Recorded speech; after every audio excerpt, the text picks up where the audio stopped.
para a gente não atrasar muito, né? Eu vou começar a conversar com vocês aí. Antes de mais nada, muito obrigado pela presença de todos aqui. Vocês fiquem à vontade para interromper a qualquer momento, pode levantar a mão, chamar a gente para, e qualquer dúvida podem perguntar. Não tem nenhuma dúvida que é simples o suficiente que não mereça ser discutida, né? Então, estou à disposição, tá bom?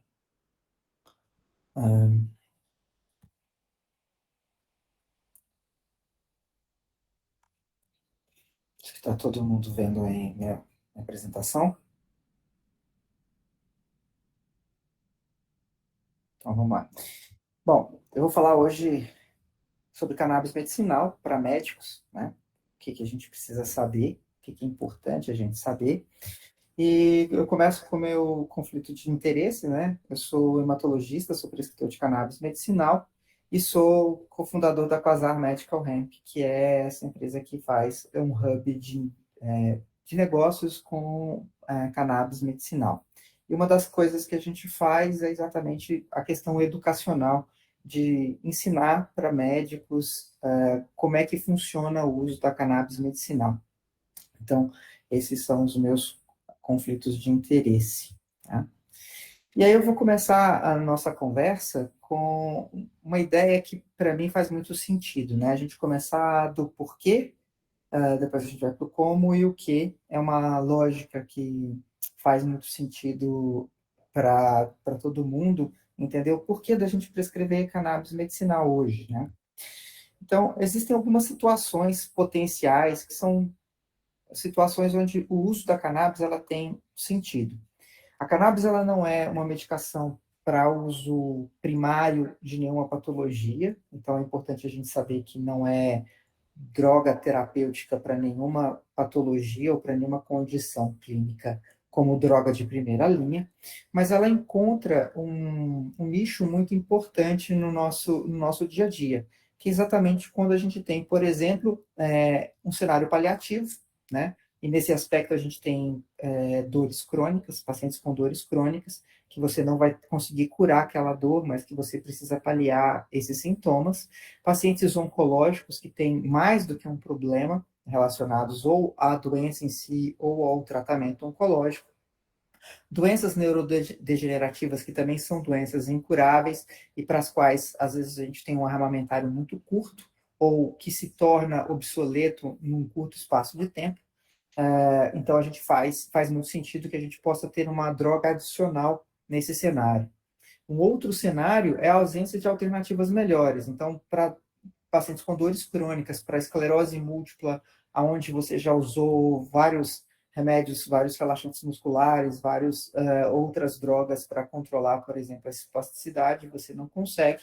A cannabis tem um papel importante, porque ela é uma droga adicional, ela é uma droga a mais, que pode ser utilizada nesse cenário. Doenças como Alzheimer, Parkinson, as neurodegenerações, a gente não tem alternativas muito boas, então também cabe o uso da cannabis medicinal nesse cenário. Refratariedade terapêutica, então, nos mesmos cenários onde a gente atingiu já todo o potencial das drogas que a gente tem, a cannabis é uma droga adicional, e principalmente no cenário das epilepsias, as epilepsias congênitas, tipo Lennox-Gastaut e Dravet, nos pacientes que são refratários já, às vezes, a 7, 8 anticonvulsivantes, até ao uso de terapias como a dieta cetogênica, a cannabis ela tem um papel fundamental, ela já se mostrou efetiva nesse cenário de pacientes. E como como uma alternativa adicional para doenças ou para condições clínicas, não necessariamente doenças, mas para condições clínicas para as quais a gente não tem uma outra alternativa viável, plausível, né? Então, a ansiedade, a insônia, a atleta, a qualidade de vida, esse cenário de melhora de qualidade de vida e principalmente do uso terapêutico em atletas, isso está crescendo cada dia mais, está fazendo bastante, chamando bastante atenção exatamente pelo baixo potencial de complicação do uso da cannabis medicinal, e aí a gente está falando basicamente do CBD, que foi inclusive considerado não doping mais pela OADA, que é a Organização de Esportes Internacionais, E foi liberada, por exemplo, nos Jogos Olímpicos, nos últimos Jogos Olímpicos, você podia fazer uso do CBD, do canabidiol. Então, esse cenário, ela está sendo um cenário cada vez mais importante, mais vultoso, porque é uma droga de baixo potencial de complicação, de baixo potencial de efeitos adversos e tem produzido efeitos positivos, tá?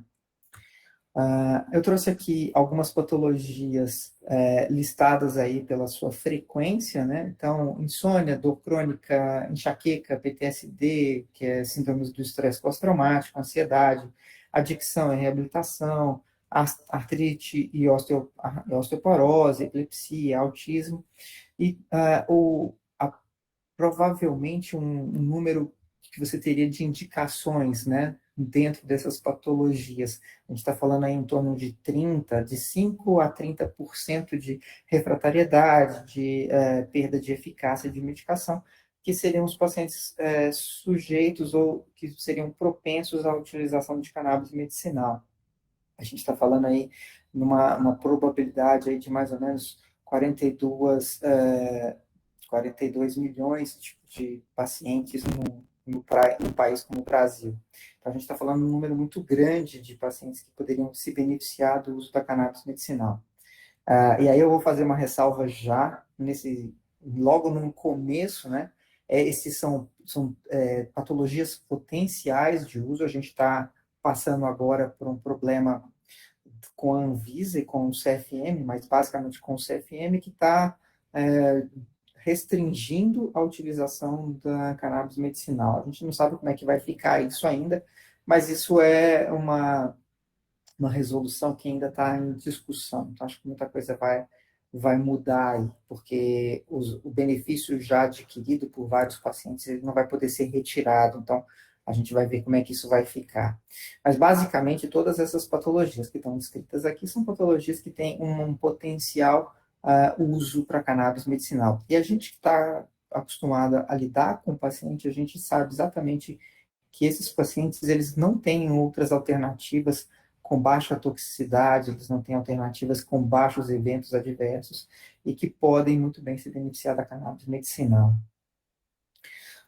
E por que, né, da cannabis medicinal? Porque eu acho que a grande lógica aqui, o grande problema é que a gente está discutindo o uso de uma droga que não é nova, uma droga que não é desconhecida é, do uso médico, contudo, ela é uma droga que ficou muito tempo esquecida da gente, muito tempo afastada do nosso uso, mas ela tem que ter um porquê, né? E aí a nossa história, ela volta lá atrás um pouquinho para a gente entender. Esse é um artigo publicado no British Journal of Anesthesia, de 2019, mas qualquer um pode procurar isso na internet, né? Famílias que não sentem dor, e você tem basicamente duas famílias, tem essa família que é do Reino Unido, e você tem uma família italiana também, que tem essa mesma mutação genética. E aí, basicamente, o anestesista dessa senhora percebeu que ela foi fazer uma cirurgia de mão, e era uma cirurgia bastante dolorosa, e ela basicamente não pedia analgésico. E isso chamou a atenção do médico, né? Um médico comum do dia a dia, um anestesista, percebeu que ela fazia uma solicitação muito aquém do que ele estava acostumado a fazer de analgesia. Isso incomodou ele, porque que aquela senhora não sentia dor. Ele foi investigar. E aí ele descobriu que essa senhora ela tinha níveis altos de uma substância chamada anandamida, que é um endocannabinoide, né? A anandamida, esse nome Ananda vem do sânscrito, que significa prazer, ou alegria, e ela, basicamente, ela não sentia dor mesmo, ou uma dor muito pequena. E ela, revendo o histórico de patologia dessa senhora, esse anestesista percebeu que ela tinha várias outras fraturas pelo corpo, que ela tinha sofrido vários traumas, e que basicamente muitas dessas fraturas ela sequer procurou atendimento médico. Já estavam consolidadas, mas ela nunca tinha se dado conta de que aquilo tinha incomodado ela. E aí ele foi se investigar geneticamente o que ela apresentava de diferente e chegou à conclusão que ela tem uma deficiência, uma mutação num pequeno fragmento do DNA dela, que é exatamente responsável pela síntese de uma enzima chamada FAH. Essa enzima, ela degrada a anandamida. Então, como ela tem a deficiência dessa enzima, os níveis de anandamida circulantes dela são extremamente elevados. Então, ela conta, tanto nesse relato do British Journal, quanto desse jornal, né, que isso é um recorte de jornal também, ela conta que, por exemplo, ela, quando morre alguém da família, ela fica chateada, mas nada que dure muito tempo, nada que incomode ela. Ela costuma, às vezes, ficar triste, mas ela não chora, ela não entra em depressão, e que ela não sentia dor, ela teve os partos dela normais, sem analgesia alguma, e também não sentia dor com essas fraturas. Então, o filho dela também sofre da mesma condição genética, também tinha uma grande dificuldade para sentir dor. E aí a gente pode pensar, né, que isso talvez seja uma benesse, não sentir dor, né? Mas o que os cientistas discutem é que exatamente as crianças, por que não é uma doença tão prevalente? Porque as crianças, quando têm esse tipo de alteração, elas acabam morrendo muito precocemente, exatamente porque elas não têm limite, né? Então a criança não sente dor, ela sobe na cadeira, pula no chão, não sente nada, ela sobe na mesa, pula no chão, não sente nada, aí ela sobe no telhado, pula no chão, e aí ela não sobrevive, né? Então, basicamente, a dor é um mecanismo de defesa do nosso organismo e que está muito relacionada a essa sinalização que é inibida por essa substância chamada anandamida. E no caso dessa paciente, ela não tem essa enzima, então ela não degrada a anandamida, ficando com níveis extremamente elevados. Aí a gente pode pensar assim, bom, tudo bem, você tem uma enzima, você tem uma substância, um neurotransmissor, que você tem em níveis elevados e não sente dor, mas se inibidores e antagonistas desses receptores, né? Essa substância, ela se liga aonde? Ela se liga a quê? A qual receptor no organismo? Então a gente começou a estudar sobre isso. E aí, não sei se alguns de vocês vão se lembrar, no final dos anos 90, começo dos anos 2000, esse remédio chamado Acomplia, que era o Rimonabant, ele circulou bastante no mercado, ele tinha uma promessa de diminuir o peso das pessoas, né?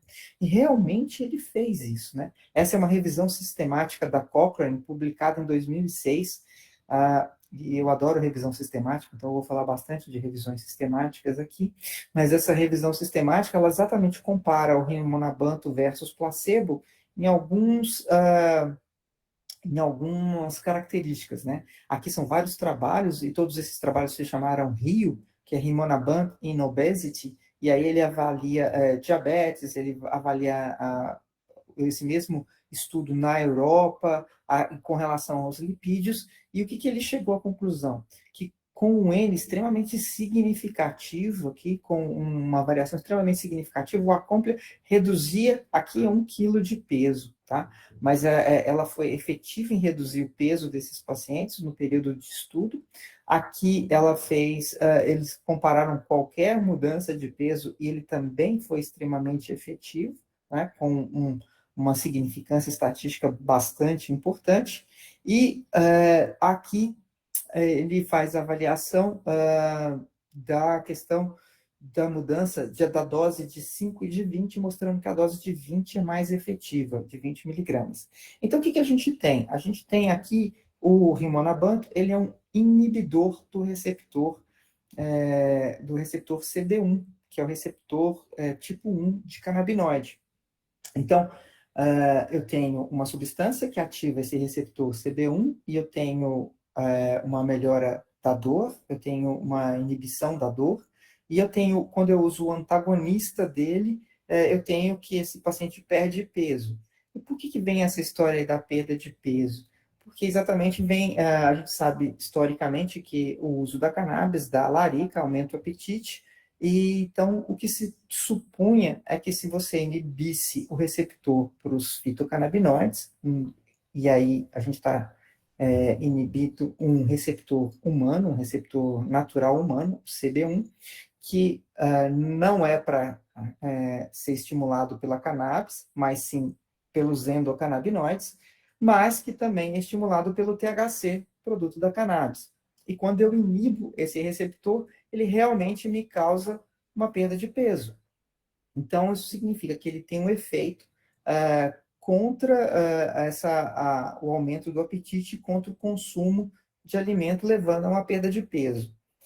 Esse remédio, ele foi efetivo, ele funcionou muito bem para perda de peso, contudo, ele foi retirado do mercado. Ele foi retirado do mercado por quê? Exatamente por aumento dos eventos adversos relacionados ao uso dessa medicação e eventos adversos psiquiátricos. Alguns pacientes, inclusive, chegaram a suicidar por conta do uso dessa medicação. E isso fez com que ele fosse retirado do mercado. Bom, a gente acabou de dizer que o aumento do endocannabinoide deixa a pessoa mais feliz e sem dor. Então, se eu bloquear, se eu inibir esse receptor, eu vou ter mais tristeza, mais depressão, mais ansiedade, até o suicídio? Sim. Então faz sentido. A gente tem um receptor cuja estimulação ou a inibição estão me dando respostas extremamente lógicas, extremamente factíveis e extremamente é, com sentido, né?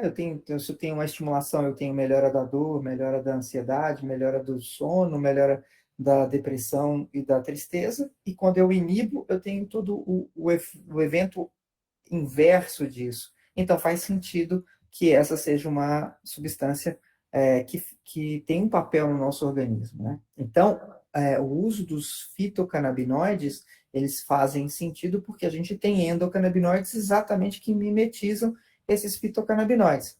Hoje, a gente até discute que o nome de todas essas substâncias, sintéticas ou produzidas ou de plantas, elas vão ter um nome que a gente chama de endocannabinomiméticos, né? São substâncias que mimetizam os endocannabinoides. E a gente tem dois endocannabinoides, a anandamida, como eu já citei para vocês, e o 2-AG, e que tem o papel de estimular os receptores CB1.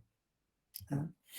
Esse aqui é um trabalho do New England, é o trabalho que deu acesso ou que garantiu a liberação do canabidiol para a epilepsia nos Estados Unidos, a liberação do FDA, e ele mostra uma efetividade extremamente grande do uso do canabidiol, na dose aí de 20 miligramas por quilo dia, para pacientes com crises convulsivas de origem genética, hereditária e que congênitas, de epilepsia congênita, que são de difícil controle. Na maioria desses pacientes, eles já faziam uso de 7 anticonvulsivantes padrão e mesmo assim mantinham crises frequentes. E com o uso dos endocannabinoides, aqui no caso do CBD, que é um fitocannabinoide, eles reduziram absurdamente a frequência de crises. Então, isso mostra, assim, aqui é um número, por exemplo, de pacientes com mais de 75% de redução de crise. Quando você pega o placebo, só 3 pacientes e contra 25. Então, você tem um número que foi estatisticamente superior na redução de crise, e tanto para 50% a mais de redução, quanto para 75%. Então, ou seja, mostrando uma extrema efetividade dessa medicação para controle de crises convulsivas.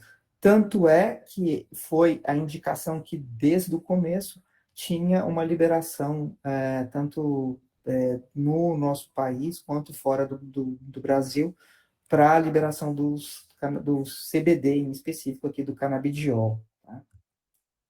Quando a gente está falando de extinção de medo, que é uma resposta orgânica, a mesma coisa acontece com o sistema endocannabinoide, né? Aqui a gente tem toda uma sequência onde você tem, na verdade, a fisiopatologia, mostrando que a exposição ao estresse leva a aumento da FAH, e como eu disse, a FAH é uma enzima que degrada a anandamida, então eu tenho uma menor quantidade de anandamida, eu vou ter uma hipertrofia dendrítica e eu tenho um aumento da ansiedade, e quando eu faço a inibição dessa AFH, eu tenho níveis aumentados de anandamida, e aí eu restauro a sinalização via CB1 e eu tenho uma normalização da fisiologia e uma redução da ansiedade. Então, ambos os mecanismos, tanto de controle da dor quanto de redução da ansiedade, do efeito ansiogênico, estão bem descritos já na literatura médica. Então, você tem uma lógica para a utilização desses medicamentos. E aí a gente parte para o como, né? Então, o que tem de diferente no uso dos endocannabinoides que até então para a gente não era muito conhecido, né?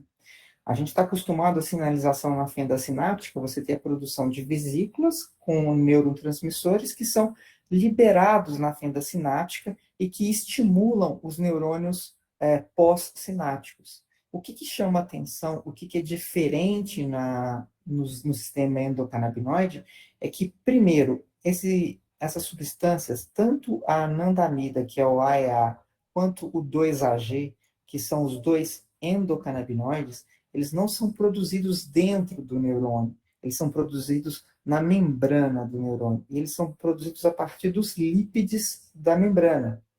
Então, eu tenho uma produção extremamente rápida, sob demanda, e que praticamente ela não se esgota.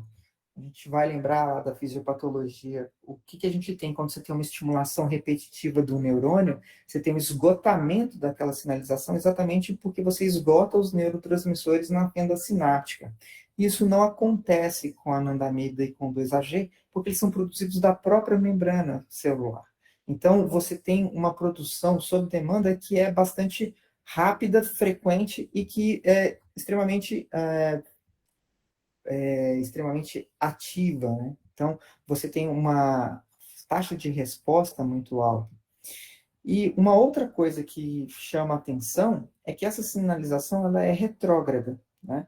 Então, é o neurônio pós-sináptico que produz os endocannabinoides que vão ativar ou vão inibir, né, os neurônios pré-sinápticos. E aqui, por exemplo, a anandamida está aqui estimulando o receptor CB1 no neurônio pré-sináptico, e essa estimulação desse receptor CB1 no neurônio pré-sináptico, ela diminui a estimulação elétrica para o neurônio pós-sináptico, diminuindo, assim, a estimulação elétrica na via descendente.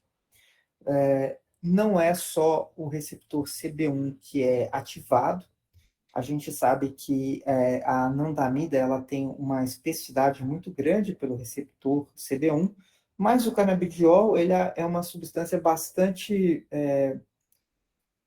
comum, ela estimula outros receptores também, inclusive canais de cálcio. E quando ela ativa canais de cálcio, por exemplo, você tem um influxo de cálcio e você tem a despolarização dessa membrana.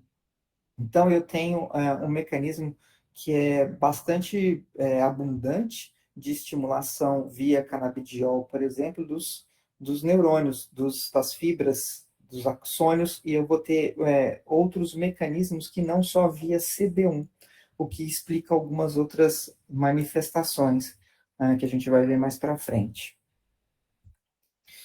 Como eu disse, existem dois receptores, o CB1 e o CB2, eles já estão catalogados, já estão identificados, já foram sequenciados, então a gente já tem, inclusive, as estruturas tridimensionais deles desenhadas, e basicamente o que a gente vê é que o receptor CB1 ele está presente em todo o neuroeixo, em todo o cérebro e neuroeixo, e na pele, em algumas outras regiões do nosso organismo, mas basicamente cérebro e neuroeixo.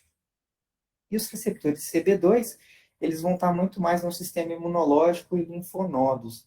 Então, o que chama bastante atenção é que a estimulação CB1 tem relação direta com a estimulação neuronal, com a inibição ou ativação neuronal, e a estimulação CB2 tem muito a ver com um efeito potencialmente anti-inflamatório dos canabinoides, tá? Tanto da anandamida, que é um endocannabinoide, quanto dos fitocannabinoides, como o canabidiol, por exemplo.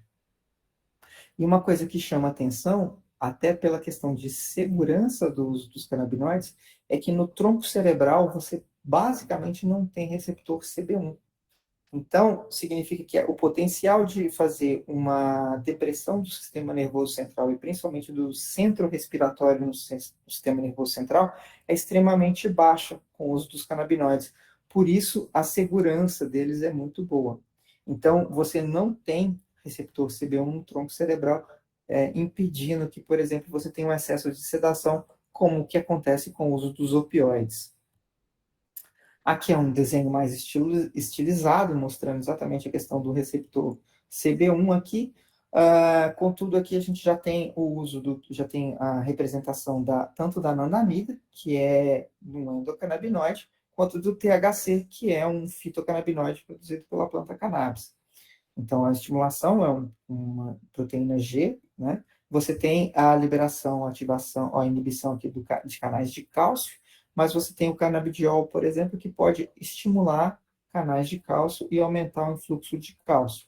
Então, todo esse mecanismo acaba fazendo uma coisa, ou tendo um comportamento diferente do que a gente aprendeu na faculdade, que é uma sinalização retrógrada e basicamente feita a partir de lípides, de fosfolípides da membrana da própria célula. Então, a gente tem um sistema novo de sinalização que a gente não aprendeu na faculdade. E aí, historicamente, né, o uso da cannabis, por que o uso da planta se consagrou tanto? Não é de hoje. A planta já é descrita desde 2.700 anos antes de Cristo, onde ela era usada tanto na medicina chinesa tradicional como medicamento, como tratamento para dores, para náuseas, quanto para alimentação. Então, as sementes eram utilizadas para alimentação há muitos anos, há 2.800 anos antes de Cristo.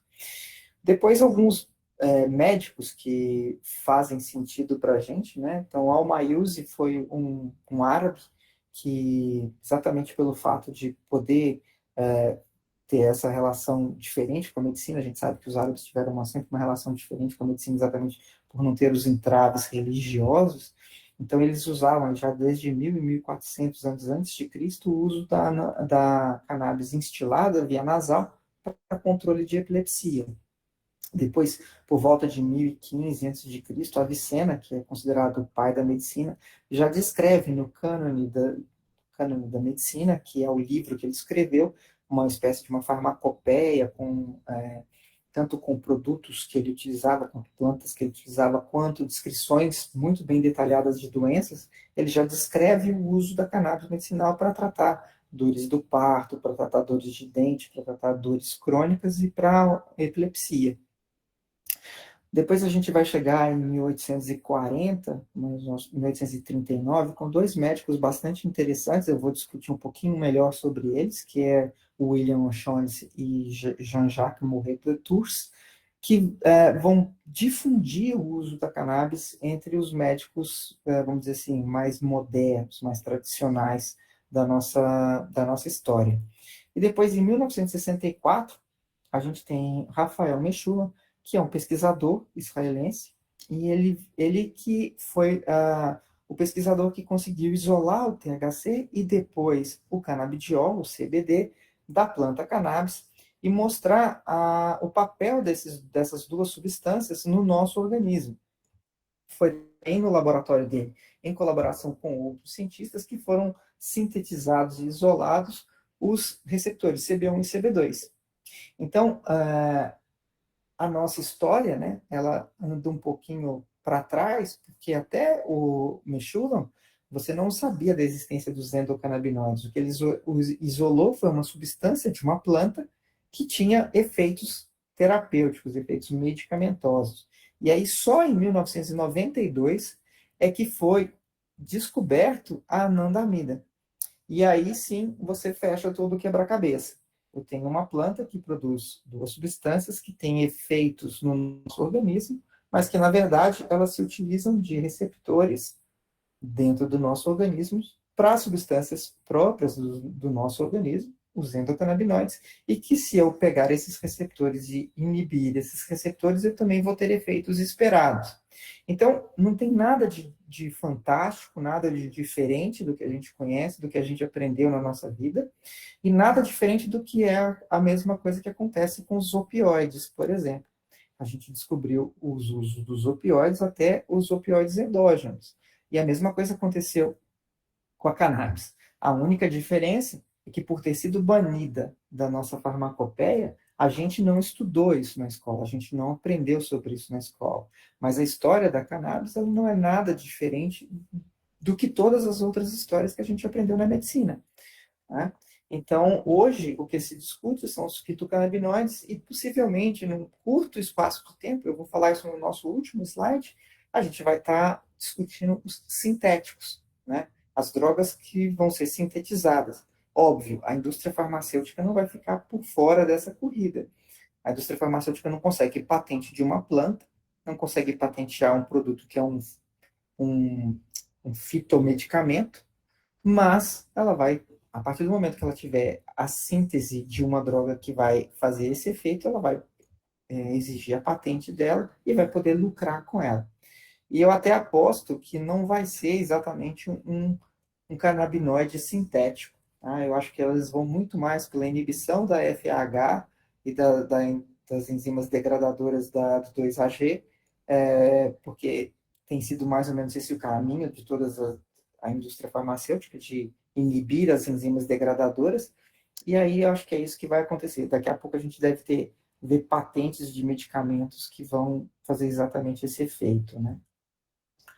Então, como eu falei para vocês, eu vou comentar um pouquinho sobre esses dois médicos, porque eles têm visões distintas da cannabis, mas ambos foram muito importantes, né? Aqui, do lado esquerdo, a gente tem uma foto do artigo publicado por William O'Shaughnessy em 1839. Ah, ele foi um médico do Reino Unido que ficou um tempo na Índia. Né? E aí ele aprendeu exatamente com os hindus como é que eles usavam a cannabis para tratar algumas doenças. E aí ele acabou levando esse conhecimento para a Inglaterra. E lá ele acabou fazendo pesquisas científicas com a cannabis e foi o primeiro médico a utilizar um método científico para fazer testes clínicos com a cannabis. Então, o William Shaughnessy ele foi muito importante para desmistificar o uso da cannabis, e ele utilizava, inclusive, para pacientes com tétano, com espasticidade por tétano, e ele fez disso, a carreira médica dele foi toda baseada nisso. Então, ele tem publicação a respeito disso. Então, ele foi um médico mais tradicional, vamos dizer assim, no nosso sentido racional de pensar. Já, por outro lado, Jean-Jacques Mouret de Tours, ele era um psiquiatra e que ele fazia com os pacientes dele, ele é um francês, ele pegava os pacientes dele e levava para o Oriente exatamente para ter experiências com as drogas, com a cannabis entre elas. E ele distribuía para os pacientes, e tanto no meio que ele circulava na França naquela época, né? Meio boêmio, de muita música, de muito poema, de muito comes e bebes e muita droga. Ele distribuía um alimento que ele chamava de davamesc, que era exatamente uma mistura da cannabis, da planta, da folha, da semente, que ele distribuía isso entre as pessoas, e elas ficavam curtindo o barato lá que a planta causava. Mas Jean-Jacques ele levava as pessoas para fazer essas viagens espirituais, que ele chamava, mas aonde elas desenvolviam todo insights a respeito de doenças físicas, de doenças comportamentais. Então ele foi um dos disseminadores, dos difundidores do uso da cannabis medicinal para condições neuropsiquiátricas. Então a gente tem dois médicos com visões diferentes, com visões talvez antagônicas, mas muito mais somatórias, né, do ponto de vista científico e do ponto de vista experimental aí do comportamento com a cannabis, mas foram os dois primeiros médicos a utilizarem, a difundirem a cannabis de forma mais intensa entre o meio médico. E aí a gente vai ver bastante discussão a respeito de cannabis, né? Tem muita gente que fala, porque cannabis sativa é uma coisa, cannabis índica é outra, sativa é mais para te deixar acordado, a índica te faz dormir. Isso tudo é uma grande bobagem, tá? Então, primeiro ponto aqui para a gente discutir é que, na verdade, as descrições, os nomes científicos, eles não vêm de uma análise genética comportamental da planta. Então, a gente sabe que para ser espécies diferentes, elas não podem se cruzar e dar descendentes férteis. Isso não acontece com nenhuma dessas duas espécies, que são ditas como espécies, mas elas não são espécies distintas. Então, tanto sativa quanto índica são nomes dados à mesma planta que tem pequenas diferenças morfológicas entre elas. E quem denominou cannabis sativa foi Linnaeus, e ele deu esse nome para plantas mais altas, com flores mais apiculadas, mais finas, enquanto Lamarck deu nome para a cannabis índica, exatamente para plantas mais baixas e com folhas mais largas, mas ambas têm o mesmo pool genético, elas dividem em comum o mesmo pool genético, e se você cruzar as duas, elas vão dar descendentes férteis. Então, não são duas espécies diferentes. E hoje, o que faz sentido para a gente dizer são exatamente das quimiovariantes. Então, tanto a sativa quanto a índica, a gente vai ter quimiovariantes, e essas quimiovariantes, elas vão ter quantidades diferentes de THC e de CBD. E é isso que faz muita diferença para a gente aqui, tá? Pensando na planta em si, mas a gente vai focar muito na questão de ter isso em produto, né? Ter isso extraído em óleo, onde você pode usar as dosagens conforme a sua indicação clínica.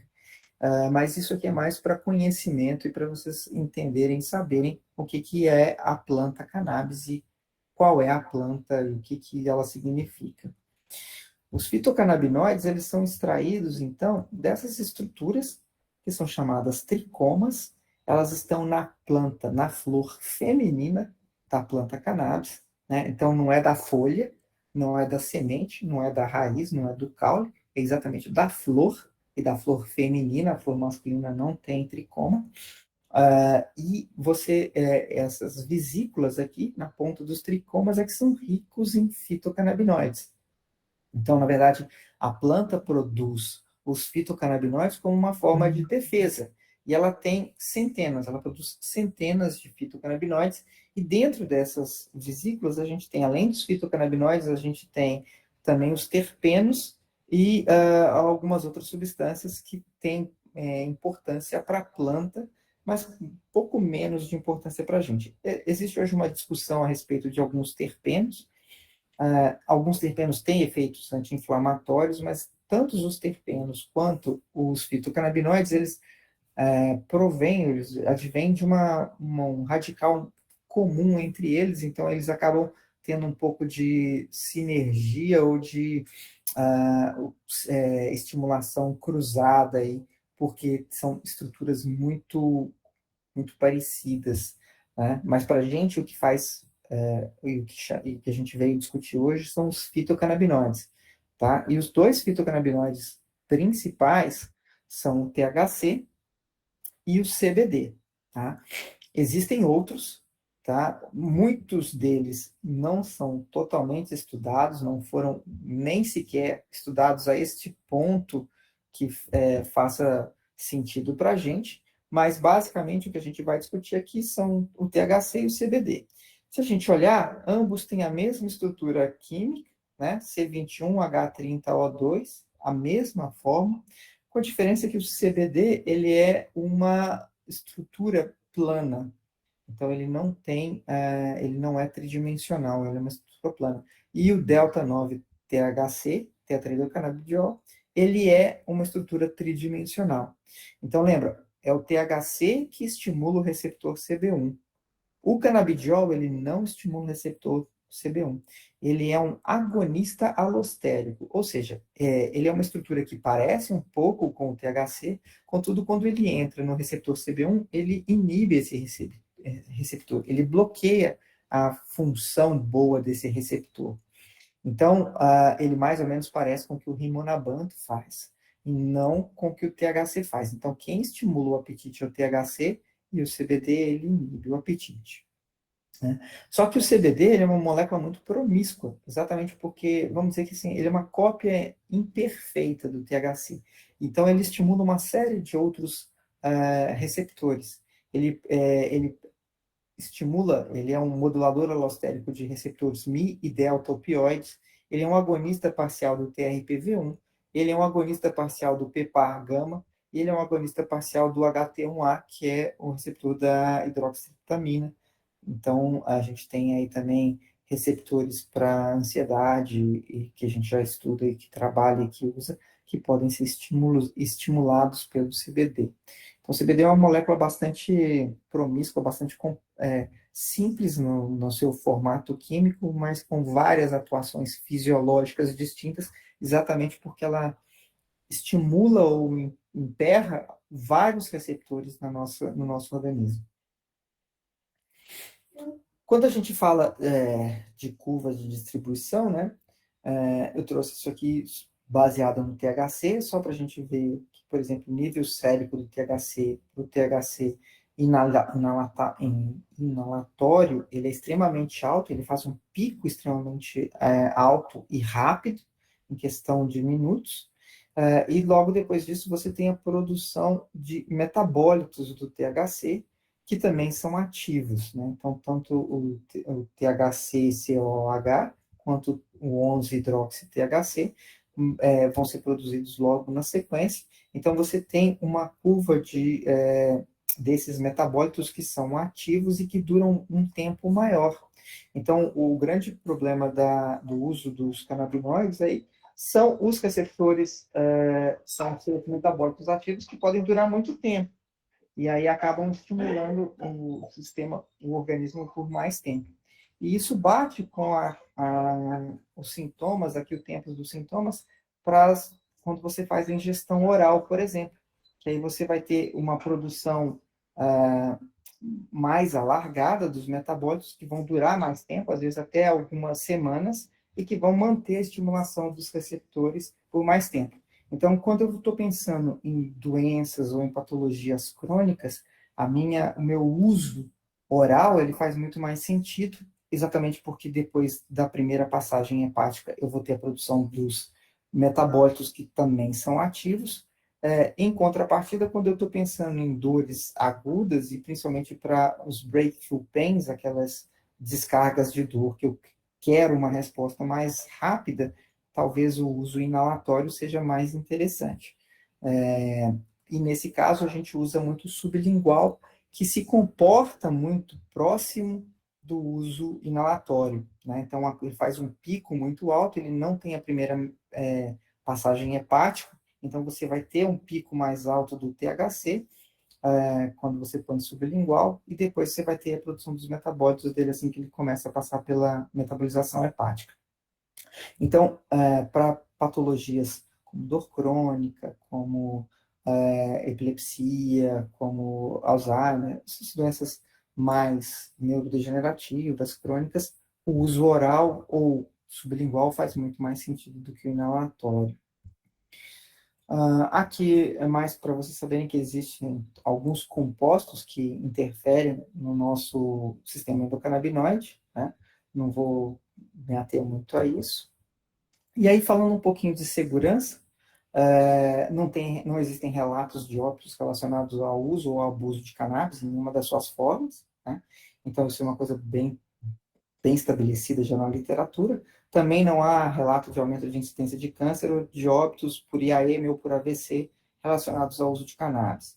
Quando a gente usa esse gráfico de radar aqui, a gente vê que, por exemplo, quando você está vendo todos os prejuízos que você pode ter, tanto de dependência quanto prejuízo físico ou social, ele é muito maior, por exemplo, para a heroína, né? E a cannabis, ela está dentro dessa faixa, desse círculo verdinho aqui mais destacado. Ela está aqui, ó, nesse quadrante aqui, e você vê que é bem abaixo de outras drogas, por exemplo, como o álcool, que é uma droga lícita, ou quanto o tabaco, que é uma droga lícita também.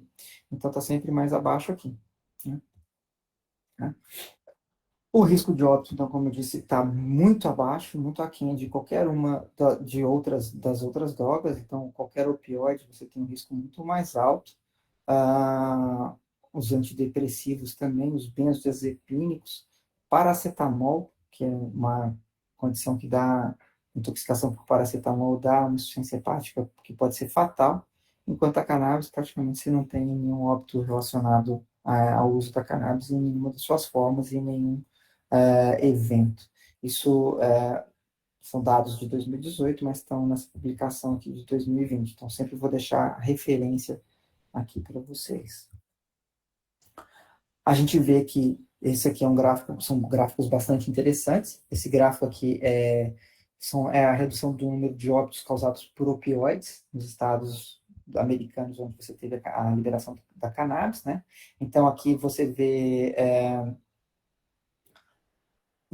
os estados que estão em azul aqui, eles tiveram, são estados que tiveram leis para regulamentar, e aqui estados que não tiveram leis para regulamentar.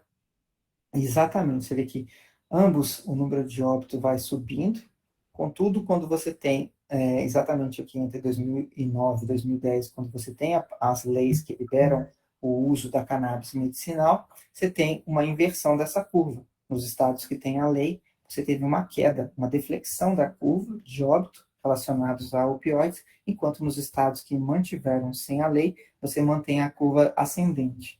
Então, obviamente, quando a gente tiver dados mais para frente, isso aqui vai estar bem diferente ainda. Tá? Então, o que a gente tem aqui é exatamente mostrando que o uso da cannabis diminuiu os óbitos por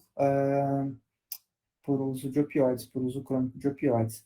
E dados tanto do Medicare, quanto do Medicaid, quanto de hospitalizações, mostram redução de até quase 25%, por exemplo, nas hospitalizações por eventos adversos opioides.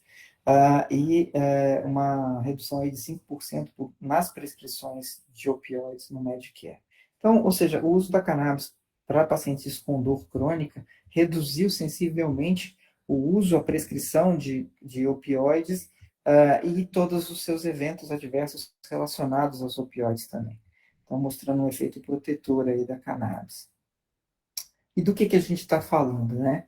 A cannabis como medicamento. Então, desde o século passado, laboratórios famosos como Lilly, né, do Mertiolate, produz e vende tinturas de cannabis, né? E por que isso ficou fora do nosso radar aí, da nossa escola médica?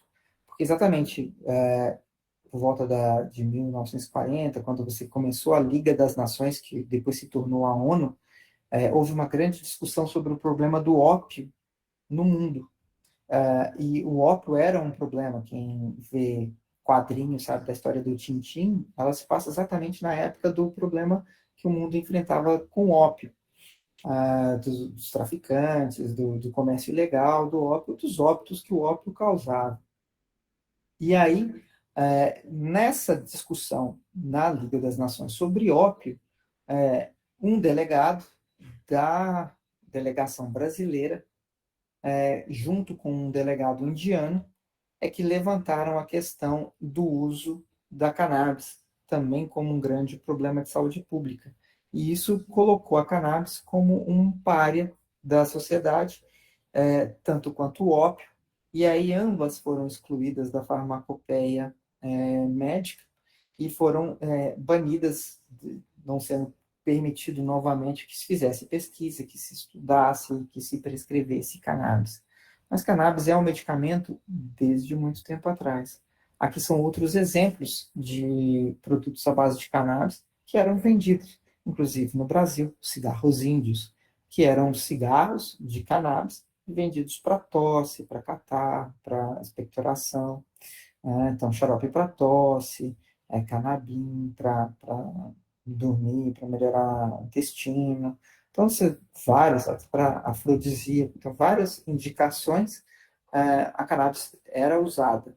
Então, a gente tem, o que a gente está fazendo hoje também não é nada de diferente, a gente só está revendo um medicamento que já foi importante, interessante para a gente, e agora talvez a gente possa ter ele de volta com algum efeito benéfico e talvez menos maléfico do que todas as outras coisas que a gente faz, né? A, a gente define aqui produtos médicos, né, de cannabis medicinal. A gente tem o Cesamet, que é talvez o produto mais estudado no mundo, que ele é uma concentração de THC e CBD na proporção de 1 para 1, e basicamente, ou a grande maioria dos estudos feitos com produtos à base de THC com CBD são feitos com o Cesamet, tá? Então, a gente vai ver bastante falar sobre isso. Aqui, a gente tem o marinol e os síndros, que são um THC sintético, que tem aprovação pelo FDA para uso e tem indicação de bula e indicação, inclusive, em guideline da Sociedade Americana de Oncologia Clínica, para uso nos pacientes oncológicos. E o Sativex, que é o mesmo Cesamet, desculpa, o Sativex é o Nabiximols, que tem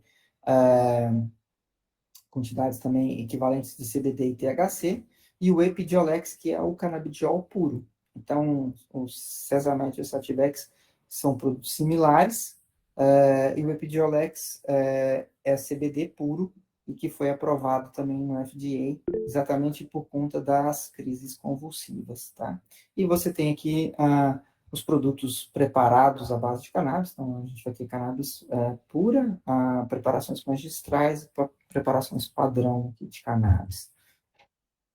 As evidências hoje com melhor indicação científica são essas quatro. A gente está falando de náusea e vômito induzida por quimioterapia, caquexia e anorexia do paciente HIV, espasticidade no paciente com esclerose múltipla e epilepsia com os espasmos infantis, né?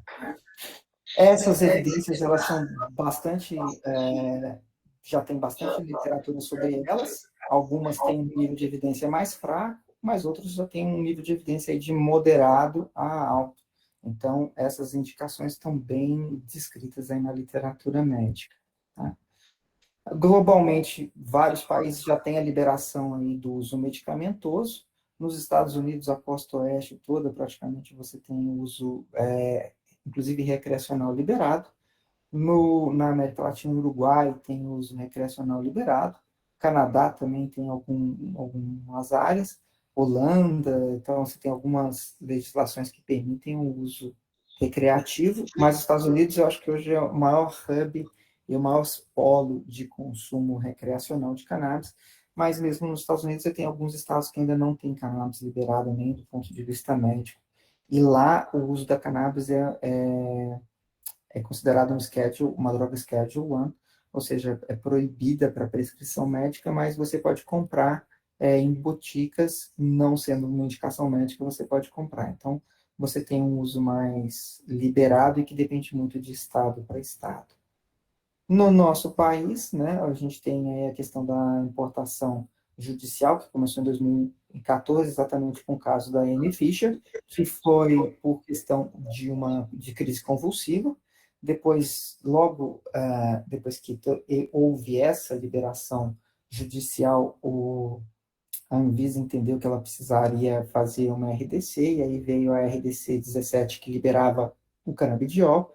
Depois, em 2016, veio a RDC 66, que liberava qualquer concentração de CBD, de THC para todos os produtos. E depois, em 2019, veio a RDC 327, que regulamentava isso aí. E agora, em 2022, a gente tem um retrocesso aí com essa resolução do CFM de 2022, aqui a 2324, que a gente ainda não sabe como é que vai ficar, mas aparentemente a Anvisa não mudou seus critérios. Então, a Anvisa, como órgão regulatório, não está fazendo restrição. Quem está querendo impor alguma restrição aí é o CFM. Então, vamos ver como é que isso vai ficar. Provavelmente isso vai criar bastante problema do ponto de vista legal aí. No uso na oncologia, você tem basicamente, à medida que você aumenta a questão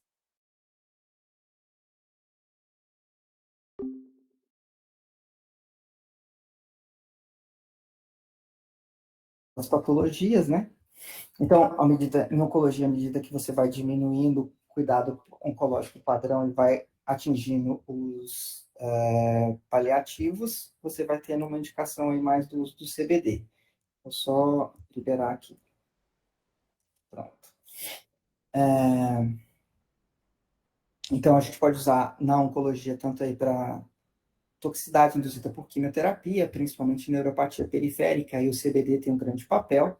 Na anorexia e na caquexia, o CBD não é o principal, aqui é o THC que mais tem papel, mais para dor induzida tanto pela quimio quanto pela própria doença oncológica, o CBD tem papel.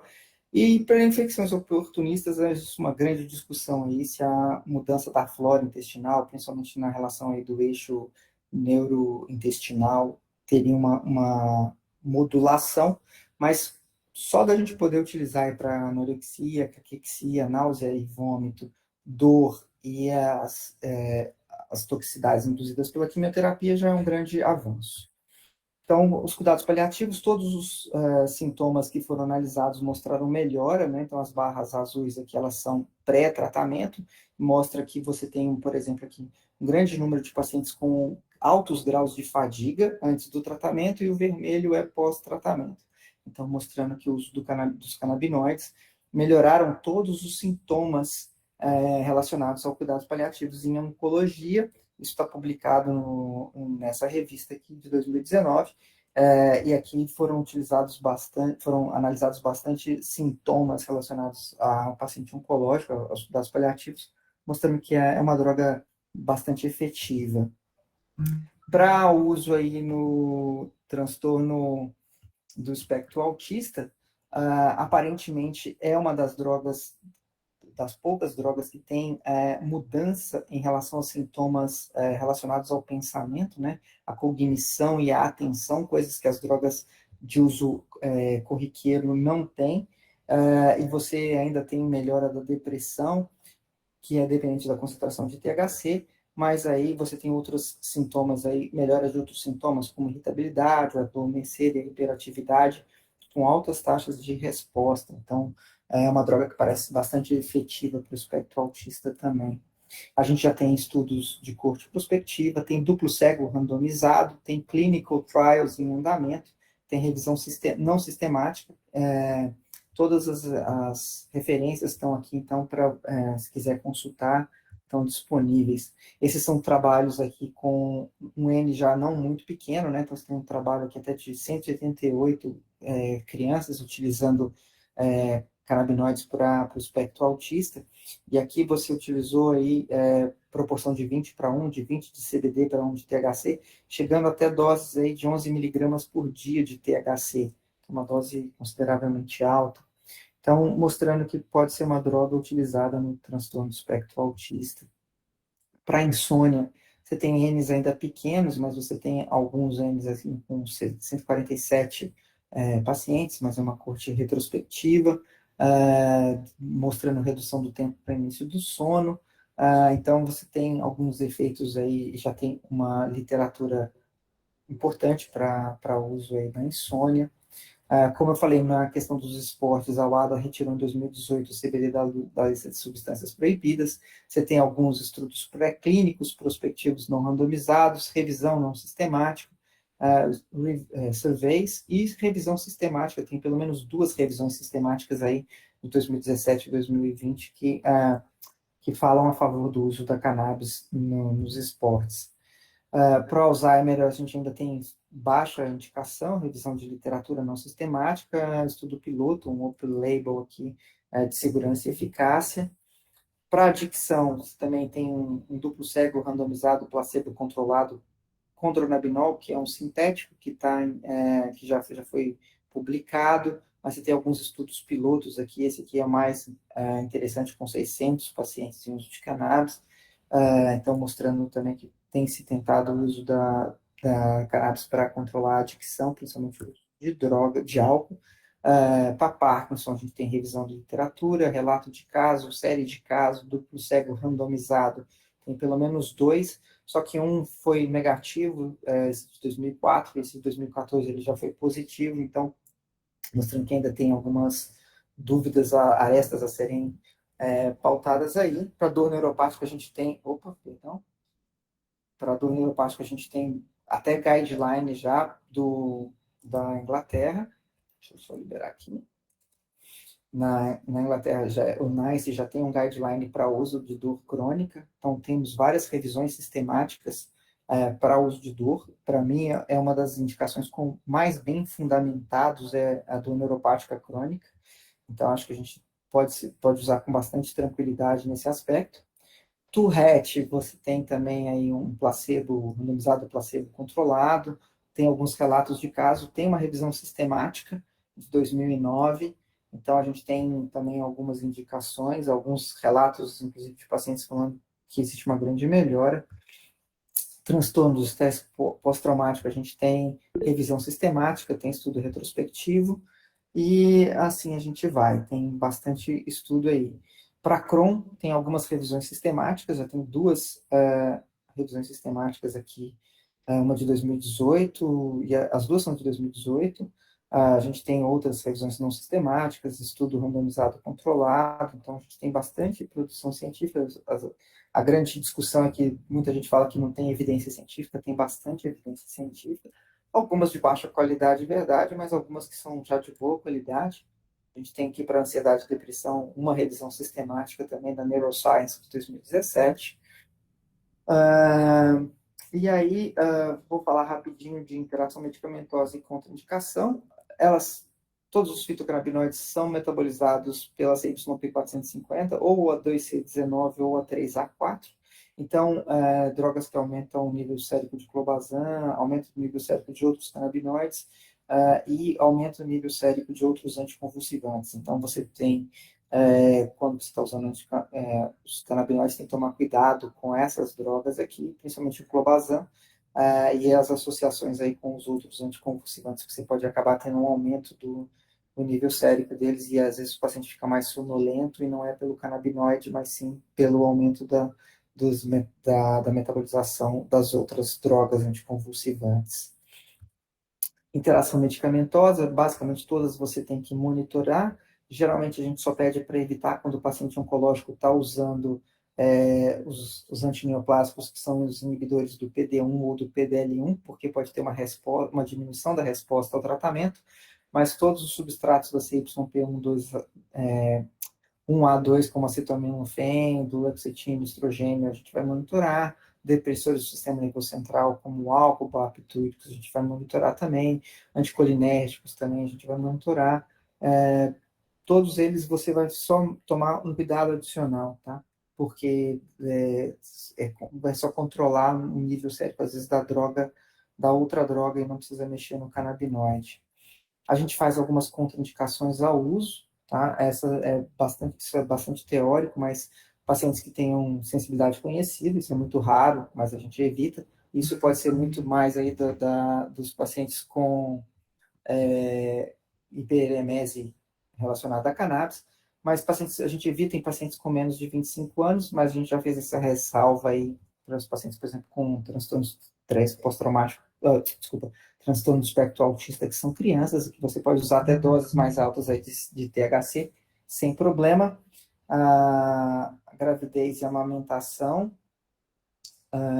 a gente vai evitar, porque exatamente você aumenta a concentração tanto no leite quanto no sangue da criança, então é contraindicado para pacientes que estejam em grávidas ou amamentando, então eu não recomendo nem o THC nem o CBD, e nenhuma outra sociedade também recomenda isso, então evitar mesmo.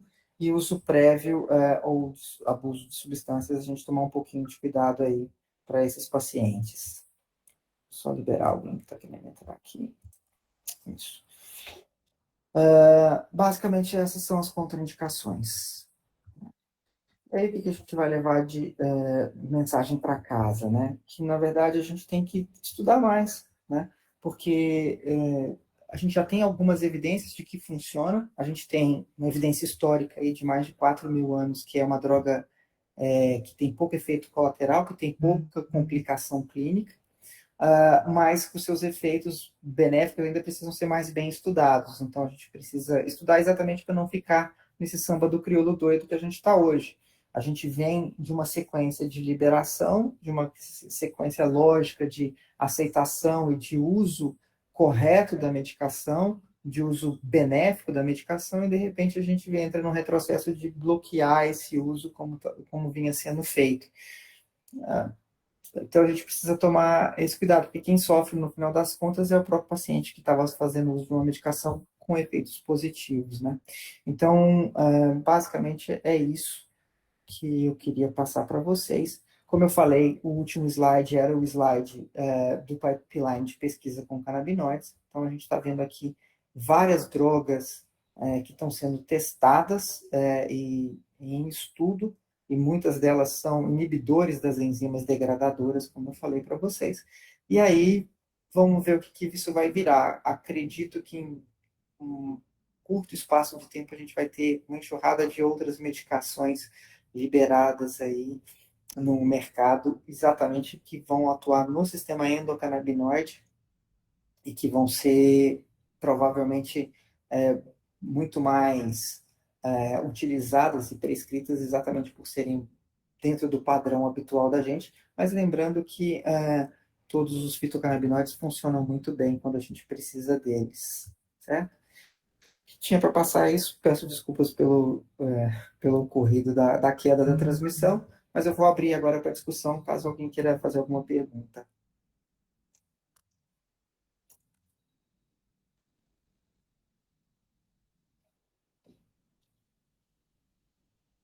Se quiserem perguntar, estou aqui à disposição.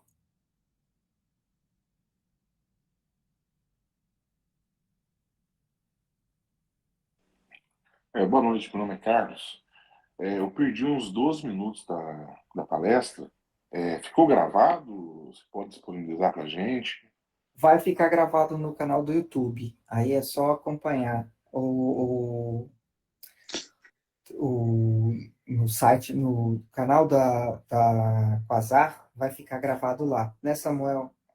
Acho que deu para gravar as duas, mas se não, eu disponibilizo os slides também. Se possível, mandar aqui no chat aqui qual que é o link do seu canal, por favor. Eu não tenho ele. Tá, a gente já manda aí, sim. Eu Muito obrigado. vou. Eu tenho um e-mail de todo mundo cadastrado, doutor Cristiano. Aí eu mando para todo mundo o link depois. Ah, tá bom, perfeito. Tá bom? E aí a gente pode mandar a palestra também, não tem problema. Perfeito. Alguém mais? Ô, Cristiano, boa noite. Meu nome é Anires. Oi, Deixa eu te Anitta. perguntar um negócio. Por que que você acha que o CFM proibiu o uso de uma droga fitoterápica? Difícil saber. Eu vou te falar até uma coisa que, assim, é muito... É uma visão muito pessoal minha, tá? Tem muita gente que prescreve cannabis hoje que não tem nenhum conhecimento e prescreve mais pelo hype que tem o uso da cannabis, sabe? Então, a gente vê que, por exemplo, o número de médicos que prescreve cannabis é menos de 0,5% de todos os médicos regulares do país. Então, o que me dá a impressão que o CRM quer fazer é mais ou menos parar o uso indiscriminado de cannabis, e nesse aspecto eu acho que eles não estão errados, tá? Eu acho que eles estão até corretos. Agora, obviamente, deve ter algum lobby também por trás disso, infelizmente, e muita coisa de política por trás disso também. Mas o que a gente precisa, e a grande lógica da gente, o nosso grande pilar de sustentação, é que cannabis é uma medicação que pode e deve ser prescrita pelo médico comum, pelo médico regular. Ela é uma droga segura, é uma droga que tem papel, que tem uma indicação, que tem bastante evidência já, algumas evidências muito boas, outras evidências não tão boas, mas que ainda são melhores que muitas drogas que a gente prescreve com muita tranquilidade aí.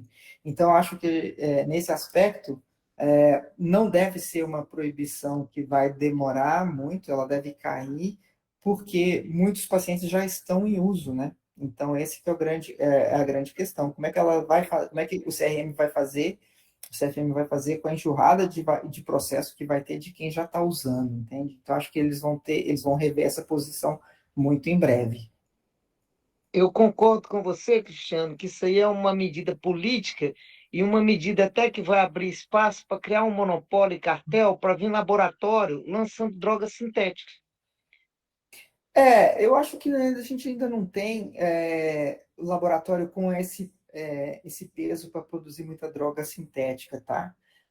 Isso vai demorar um pouco ainda, na minha opinião. Mas acho que assim, a questão política ela é realmente preemente, bem, bem real, na minha opinião. Mas eu acho que dar uma controlada também é importante, porque infelizmente muitos dos nossos colegas que prescrevem sem ter um mínimo de conhecimento. E isso é muito ruim, porque, na verdade, você está deixando até queimar uma droga com potencial benéfico muito grande na mão de pessoas que não têm muita capacidade técnica. Isso é muito ruim. Então, acho que precisa dar uma regulada também. Sim, mas além disso, eu sei. Você está em Belo Horizonte, Cristiano? Não, está em São Paulo. Eu sei aqui em Belo Horizonte de pessoa que vende óleo de cannabis misturado com óleo de coco. Eu sei, já me É, ofereceram aqui. mas tem. Isso, então, precisa dar uma regulamentada, né? Mas por que essas pessoas vendem? Elas Porque vendem sem prescrição médica. isso é ruim, né? Mas Ela, é- ela, ela pega uma aba aí no uso recreativo, né? Porque então, se não é médico, o que ele está caçando de vender? pois é, então isso é ruim. Você tem bastante gente que está fazendo isso. Então, isso precisa dar uma controlada mesmo, né? Então, acho que o CFM acabou pegando essa seara aí para ele, que não é a seara dele também fazer isso, né? Porque o CFM ele é um árbitro, ele tem que arbitrar a parte médica, não a parte não médica, e isso aí é uma questão legal, mas eu acho que o CFM tentou fazer isso meio que boicotando os médicos, né? Então, eu acho que precisa dar uma regulamentada sim, mas não. Eu acho que isso vai ser uma coisa que vai demorar pouco, pode ter certeza, na minha opinião.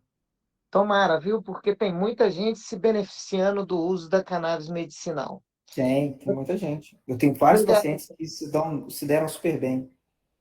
obrigado, viu, Cristiano? Achei muito elucidativo sua fala. Vou deixar outro falar. Tá bom, obrigado, foi um prazer, Iris.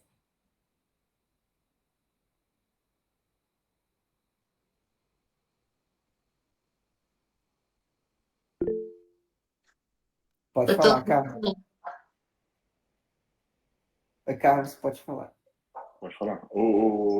Recomenda algum curso para quem quer aprofundar no assunto?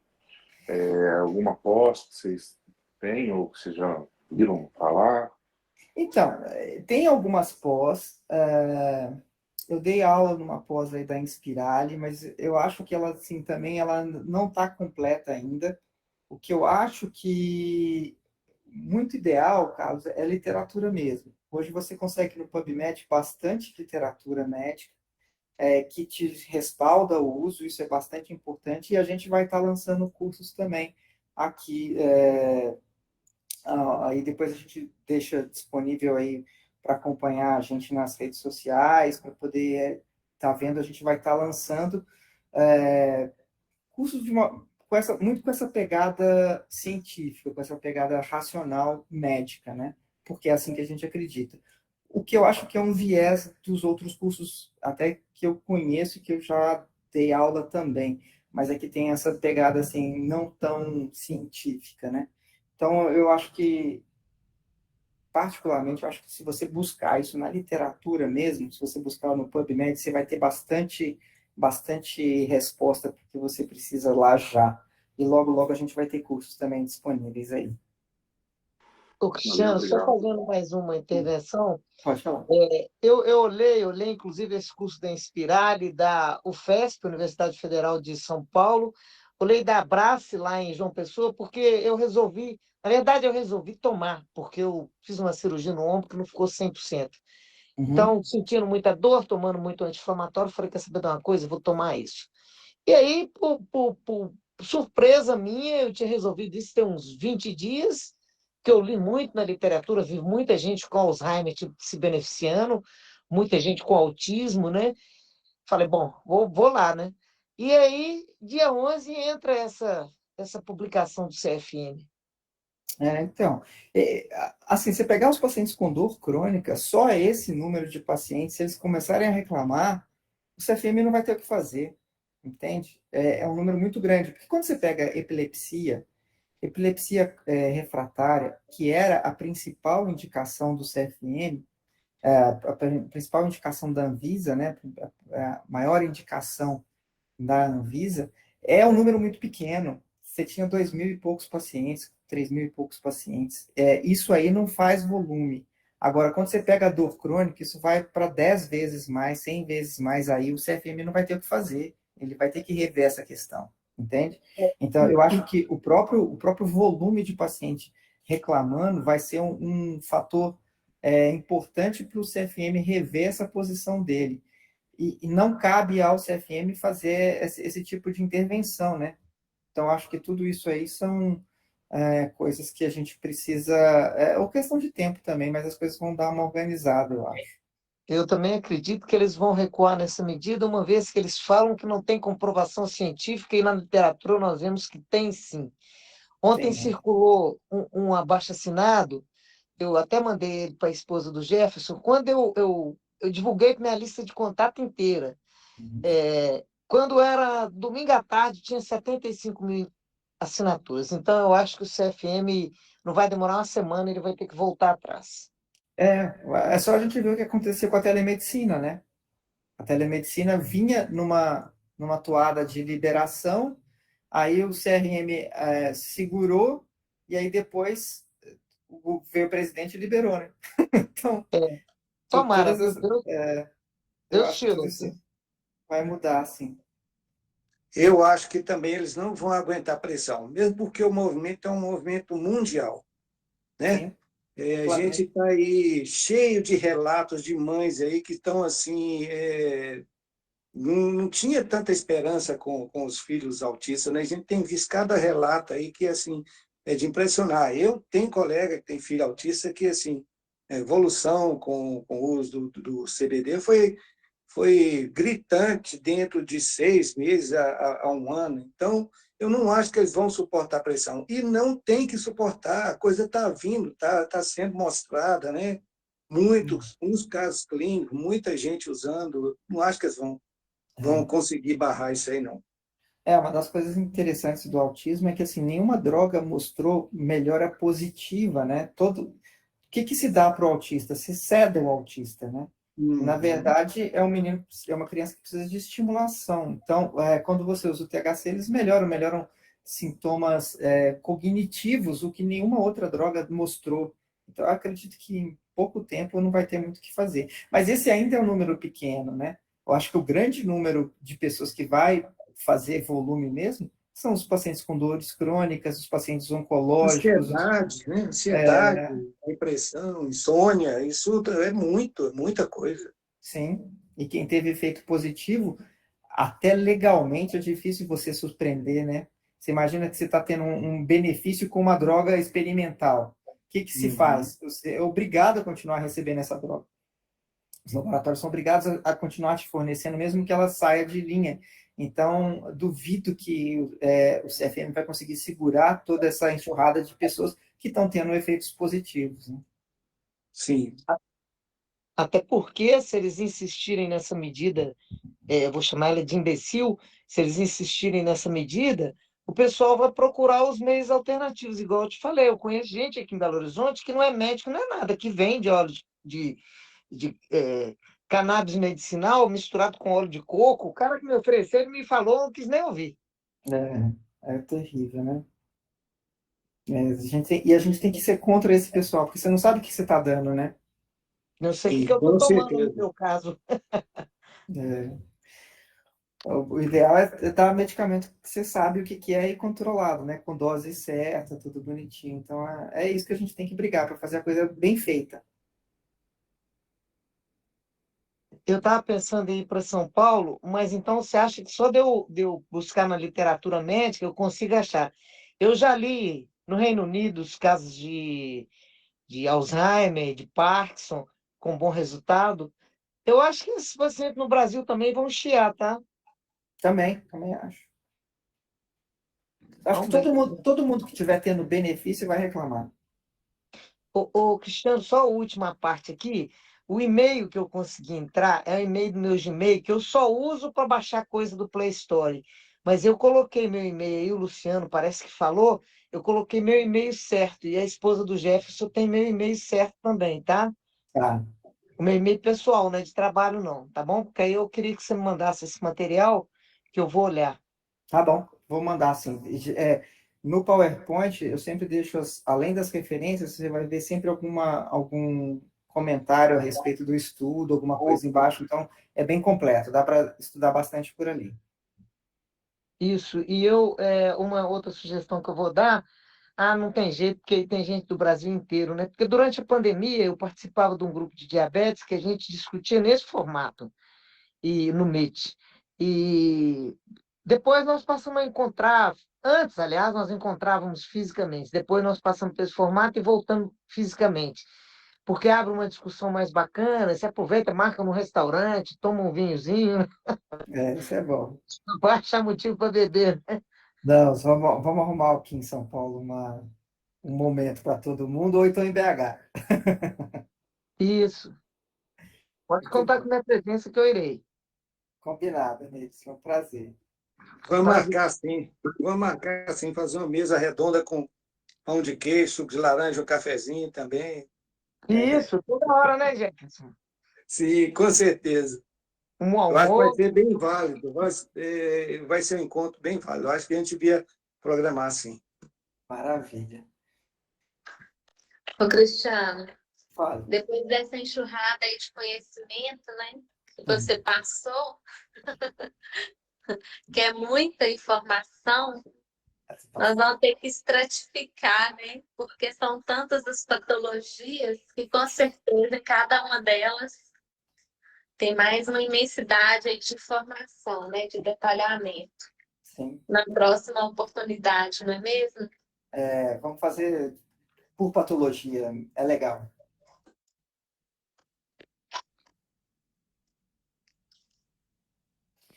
Mais alguma pergunta pessoal?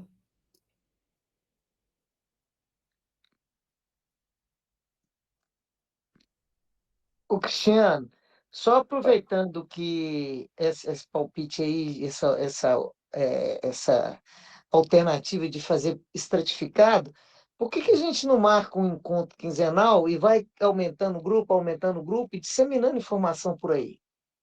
Podemos pensar em montar um grupozinho, né? Vou ver com o Luciano, aí a gente monta e convida todos vocês, que a gente já tem os e-mails. Então tá certo. Tá joia? Perfeito. Muito bom, pessoal.